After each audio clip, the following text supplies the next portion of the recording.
Want to review a little bit from the psychotherapy research. These are the factors that we have more control over as therapists that affect positive outcomes. You think of this in the context of attachment literature about what makes the brain to begin with. They're totally consistent with that. So the relationship is really central, and it needs to be adapted to clients in just the way that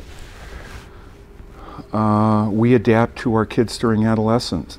We know that they're going to be, their judgment's going to not be terrific, that they're prone to take more risks, that they're dealing with a lot more issues about sexuality and often about aggression, huge issues about social appraisal during adolescence. So it's accurate empathy. But I want to go back to something that John mentioned about Winnicott, about it being good enough. Any guesses about what constitutes, what's typical? You know, we talked about too much on either side. Too much hyper-attunement isn't good. Being sensitive to everything about the child, or being sensitive to everything about the client, not missing anything. And on the other hand, being out of it and unavailable and self-involved, or actually antagonistic. Neither one of those things is good.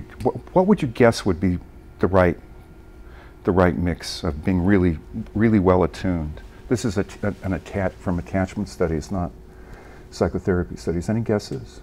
What percentage of the time? It's 30. 30% characterizes secure attachments. How hard is that? We can do that. That's why 75% of the time, the average therapist produces good results, good outcomes. I'm going to just buzz through these slides real fast because I'm at the end of my time. And again, I'm going to ask you to look at them online.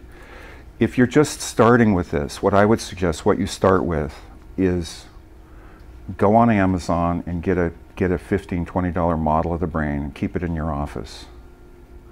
And maybe try out a few things about talking to people.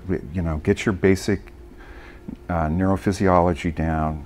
The basic principles, neuroplasticity, that's what makes psychotherapy work. This is not just a word game. Moderate arousal, we need some anxiety, some dysphoria. We need a chance to repair some of this stuff. That's what's going to change the brain. Just try out some of this stuff and see what difference it makes. We have an acronym that we use for heuristic purposes. John's the director of training, and I've had supervisees for years.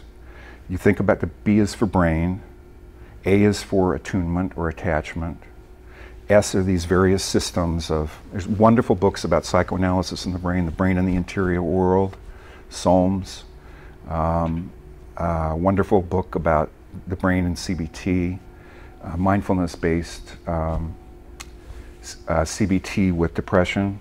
Think about evidence-based practices. What's in the toolkit that there's good evidence works?